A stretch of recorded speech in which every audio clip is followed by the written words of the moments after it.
This is ukulele number 13. It is a banjo ukulele. I bought this in July. I think it was actually July 15th in Fresno, California. I was there for my sister's wedding, and we went to an antique store, and the guy there had a few ukuleles. He had sold exclusively antique ukuleles for part of his career, and he had this on the shelf, and it's got a nice little black stripe here. The tympan is made of vellum and has a pen and ink drawing on it. It's got the stripe around the end, and on the back it has the S holes through which sound can come. I was holding a camera that I wanted to buy, and my wife was with me, and she didn't want me to pay for this thing, I know, and she left the store.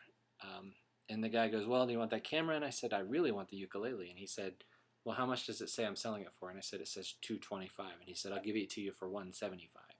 And I said, "Great, I'll take it." I might have even said sold, but I don't know that I would say that. Anyway, I'm going to play a Johnny Cash song called "The One on the Right is on the Left," or "The One on the Left is on the Right." I'm going to play it because, one, it mentions a banjo, and two, it's election time. We're going to be voting in just a few days. Now, I don't have this thing memorized, and these frets are closer together than my other ukuleles, so I'm playing a D like this, but what I always do is I always get my pinky in the wrong place.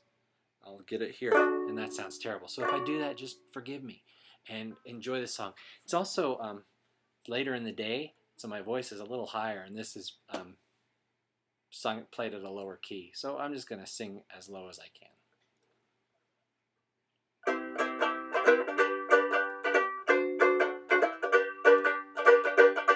There once was a musical troupe, a pickin' singing folk group. They sang the mountain ballads and the folk songs of our land.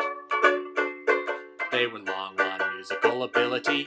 Folks thought they would go far, but political incompatibility led to their downfall. Well, the one on the right was on the left, and the one in the middle was on the right, and the one on the left was in the middle, and the guy in the rear was a Methodist.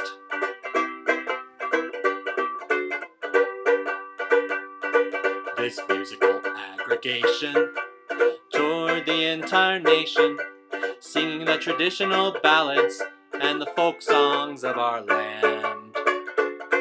They performed with great virtuosity, and soon they were the rage, but political animosity prevailed upon the stage. Well, the one on the right was on the left, and the one in the middle was on the right, and the one on the left was in the middle, and the guy in the rear burned his driver's license. Well, the curtain had ascended, a hush fell on the crowd, as thousands there were gathered to hear the folk songs of our land. But they took their politics seriously, and that night at the concert hall, as the audience watched deliriously, they had a free-for-all. Well, the one on the right was on the bottom, and the one in the middle was on the top, and the one on the left got a broken arm, and the guy in the rear said, "Oh dear." Now this should be a lesson. If you plan to start a folk group, don't go mixing politics with the folk songs of our land. Just work on harmony and diction, play your banjo well, and if you have political convictions, keep them to yourself. Now the one on the left works in a bank, and the one in the middle drives a truck, and the one on the right's an all-night DJ, and the guy in the rear got drafted.